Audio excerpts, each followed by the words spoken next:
Indah berbalang si awan petang, berarak di celah pohon ara. Pemanis kalam selamat datang, awal bismillah muka bicara.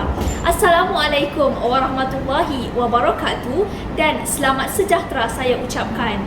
Nama diberi Nur Amani Amanina binti Nur Hisam dan bergelar sebagai pelajar tingkatan 5 di Sekolah Menengah Kebangsaan Jalan Kebun, Klang, Selangor.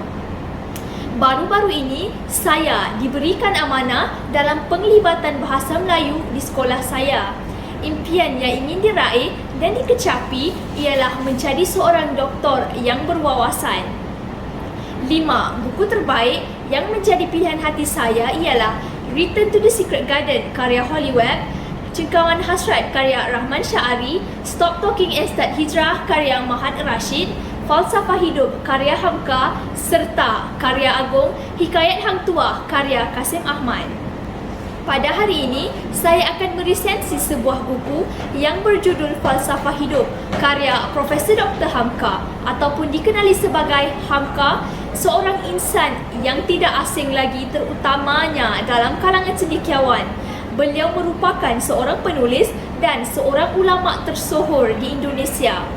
Karya ini mempunyai 219 halaman bercetak dan harga bagi senaskah karya ini adalah RM Malaysia 24 bagi Semenanjung Malaysia, manakala RM Malaysia 27 bagi Sabah dan Sarawak. Tambahan pula, karya ini telah diterbitkan oleh sebuah penerbit yang cemerlang iaitu PTS Media Group Sendirian Berhad pada tahun 2021. Buku ini berkisarkan tentang konteks kehidupan yang menjadi persoalan dan kemusykilan pada masa kini.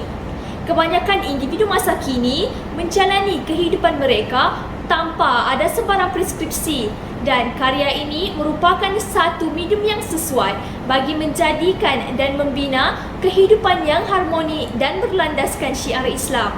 Intipati utama yang terkandung di dalam karya ini ialah mengenai cita-cita.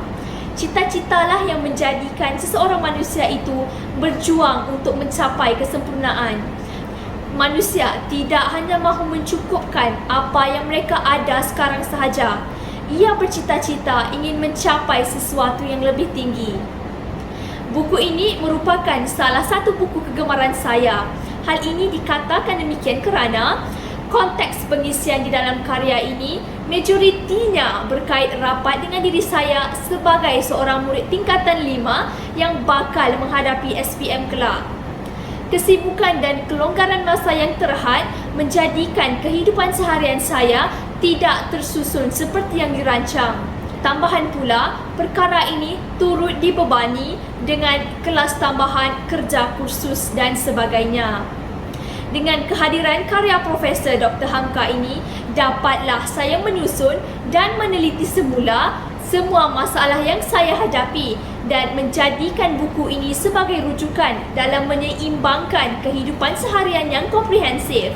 Intipati utama yang menyunting semangat saya dalam mencapai cita-cita ialah pada halaman 247.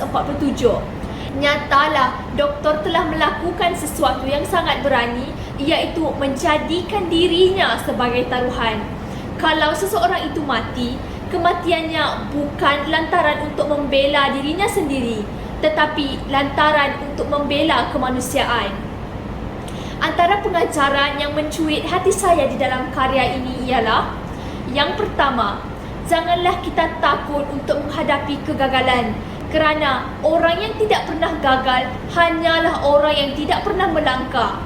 Yang kedua, janganlah kita takut untuk membuat kesalahan, kerana dengan kesalahan yang pertama, kita dapat menambah pengetahuan dan mencari jalan yang benar pada langkah yang kedua.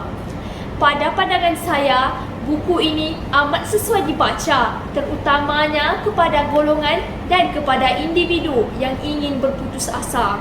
Hal ini dikatakan demikian kerana buku ini telah membuktikan bahawa sekiranya dugaan dihadapi dengan tabah, kejayaan pasti menunggu anda. Sebelum saya mengakhiri sidang resensi ini, izinkan saya menyampaikan serangkap pantun. Pohon berangan, tempat bertemu, riangnya rasa si anak dara. Baliklah tuan membawa ilmu, binalah bangsa, bangunkan negara. Akhir kata, nadi ilmu, amalan membaca. Sekian, wabillahi taufiq wal hidayah. Assalamualaikum warahmatullahi wabarakatuh.